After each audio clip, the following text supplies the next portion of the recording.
programa y también vamos a sumarle algunos temas a la economía. Así que se viene, en este caso, Miguel Giudicati. Te estamos invitando a seguir las entrevistas, los contenidos de Radio Aijuna en nuestro canal de YouTube. Le podés tirar un me gusta, podés suscribirte también al canal y también formar parte de nuestra comunidad con un aporte mínimo mensual. Vos sabés que es muy valioso para que la radio siga al aire y también para nuestra continuidad en el año 2026. Loco, ¿no te sobra una moneda? ¿No? ¿Cómo está la economía, Mejor le explica Miguel Giudicati. Bueno, la economía tiene varias aristas, sobre todo porque, bueno, el fin de semana largo también dejó alguna información y nosotros vamos a transitar temas que tienen que ver con, bueno, con la economía, uno podría decir diaria, con el bolsillo que está flaco, algo de lo que te venimos contando, de alguna manera también de la sobrevivencia frente a una restricción tremenda de nuestro mercado interno. Miguel, aquí te saluda Pablo Martínez, bienvenido esta semana.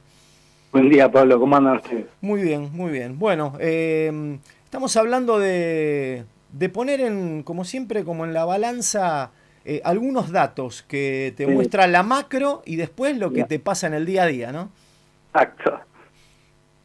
Pareciera ahí que hay falsas promesas, desde la macro, falsas promesas, digamos, ¿no? Y porque uno quiere ver qué pasa conmigo, digamos, ¿no? Con mi familia.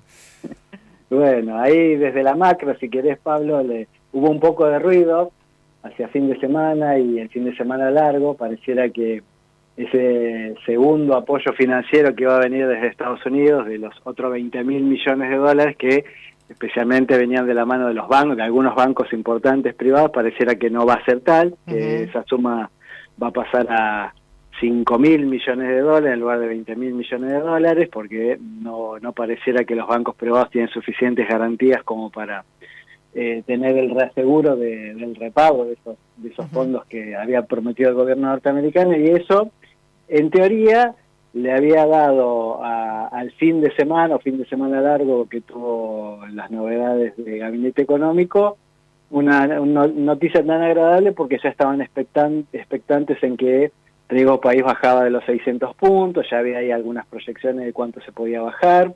Con eso había un panorama relativamente alentador de aquí a fin de año para que Argentina vuelva a los mercados internacionales para poder emitir bonos. Y con eso, obviamente, con ese impulso adicional de baja de riesgo país y posibilidad de acceder a los mercados, ver si se podía enfrentar el vencimiento de deuda de enero 2026, algo así como 4.000, 4.500 millones de dólares, sin tocar reservas, sin tocar el swap y apelando a esta nueva colocación de bonos en el mercado internacional, que es algo que el ministro Caputo y el equipo económico vienen esperando por lo menos desde la emisión de deuda que se hizo con este mismo o parecido equipo económico allá con Macri, principio de los años 2018.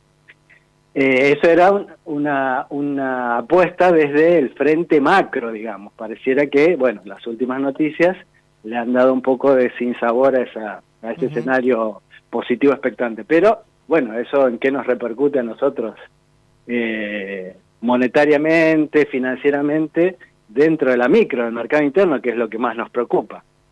Los datos no son alentadores. Si uno estuvo mirando un poco las noticias del fin de semana, distintos informes de consultora, distintos medios de comunicación, van dando cuenta que cada vez más familias, más hogares argentinos, 7 de 10, dicen algunos, otros 6 de 10, otros hablan de hasta 9 de 10, tienen problemas de caja, no solo de ingreso en el bolsillo, sino además de posibilidad de financiar.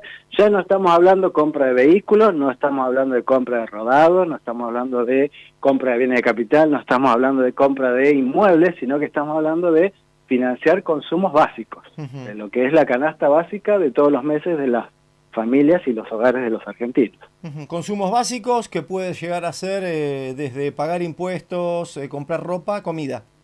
Exactamente, pagar los servicios, pagar algún que otro servicio asistencial, pagar algún que otra canasta básica de consumos, que de hecho hay otros informes que cuentan que esos consumos básicos se están restringiendo en porcentajes importantes, y obviamente esto no es homogéneo hacia todos los hogares y familias argentinas, sino que, así como cuando hablamos de los datos de desempleo, pega más fuerte en las juventudes o pega más fuerte en las jefas de hogar, en las mujeres, bueno, donde obviamente aparecen más casos de informalidad. En el caso de los financiamientos, y esto tiene que ver con los distintos instrumentos a los cuales pueden acceder los hogares y familias, que son tarjeta de crédito, giro en descubierto, los créditos personales, bancarios y no bancarios. Ahí las juventudes y las mujeres son las que tienen mayores complicaciones, más que el promedio de los hogares y familias argentinas. Y eso da cuenta de cuando el Banco Central emite el informe, que lo emite mensualmente, de medios de pagos o de informes bancarios, por ejemplo, la morosidad de las familias argentinas en el promedio histórico que va desde agosto de 2008 hasta la actualidad, hasta agosto de 2025, que fue la última publicación. Hay una en septiembre, pero ese dato está a agosto de 2025. El promedio de morosidad era del 3,3%. Esos datos desde noviembre del año pasado vienen subiendo de 2,5, 2,7, 2,9. El último informe, septiembre, habla de un 7,3, o sea, más que el doble. Claro, más que el doble. Más que el doble de la media de ese periodo agosto 2008, agosto 2025. Eso da cuenta de la complejidad que están teniendo los hogares argentinos para hacer el sostenimiento de sus créditos personales, créditos familiares, tarjeta de crédito y demás, obviamente con un contexto donde no mejoran sus salarios de bolsillo. Miguel, esa morosidad también uno la puede llevar a un plano más del ámbito de la producción, por ejemplo, morosidad empresarial, pymes y ese tipo de cosas. Sí, en el caso de las empresas el dato no es tan grave, el promedio está en un 2,5, no es tan grave, no digo que no sea grave, no es tan grave, pero sí lo que está empezando a crecer, Pablo, es el rechazo de cheques por falta de fondos. Y ese dato que es en el informe de medios de pago que hace el Banco Central, si uno mira las últimas estadísticas, que si mal no recuerdo son de agosto, empieza a crecer los cheques rechazados, por insolvencia o falta de fondos. Y eso sí tiene que ver con la cadena comercial o con la cadena de financiamiento PYME, que obviamente en este último tiempo se ha relajado un poco el apretón monetario que hubo en los encajes, pero tuvieron que enfrentar tasas de descuento de cheque o tasas de financiamiento por encima del 70, 80 y 90%. Alguno decía, algún periodista en una época decía que todo tiene que ver con todo, entonces me pregunto si tenemos que estar más preocupados por la baja del riesgo país o por el riesgo en el que están las familias en este momento.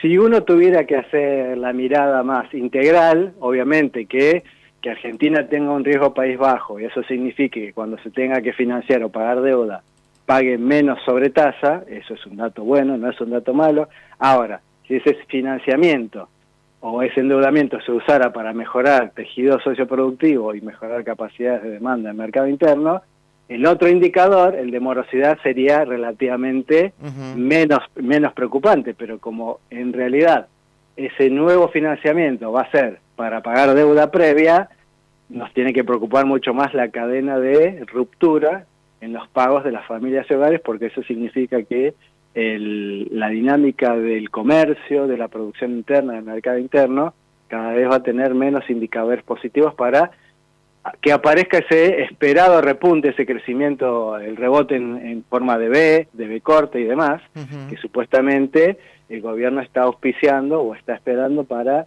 lo que es fines de este ejercicio y especialmente para comienzo del primer trimestre del año que viene. Si esos indicadores de actividad que van de la mano con empleo, mejora de ingresos y obviamente reducción de la morosidad de familias y hogares no repunta, no creo que haya ningún rebote ni en B, ni en W, ni en L, ni nada parecido.